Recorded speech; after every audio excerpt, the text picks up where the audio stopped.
For the typical American that we introduced you to earlier, they are borrowing to pay for large expenses, for their lifestyle, or capital for their business.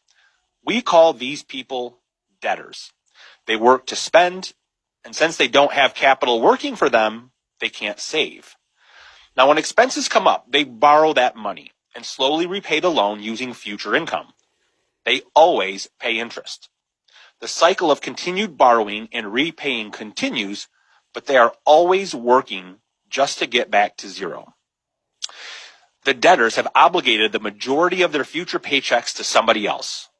They have become someone else's asset. Now, the next way that we can do things, or maybe this is the traditional way that our parents and grandparents handle large expenses, is that they saved up for their money. When they have a large expense come up, what they do is they simply spend the money that they have in their savings to pay for it. Or, to quote, they drain their tank. Now, as savers go through their life, they are continuously going through a cycle of filling their tank and then draining their tank.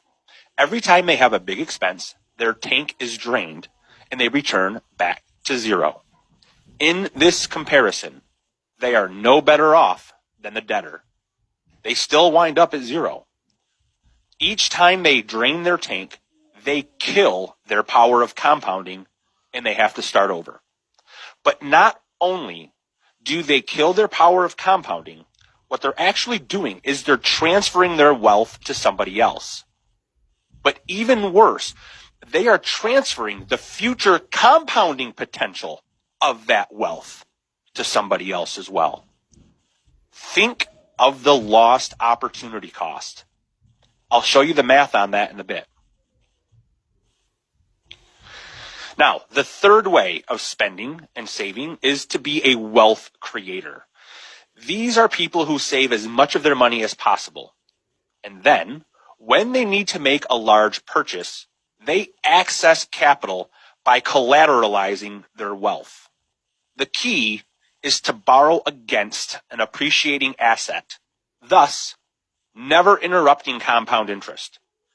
This secret, this key, is what the wealthiest families have done in America for generations. Using this strategy, you are never interrupting the compound interest on your savings.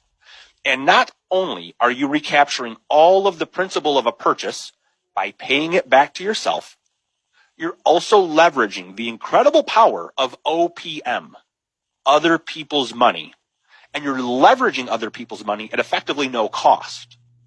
Well, how would that work?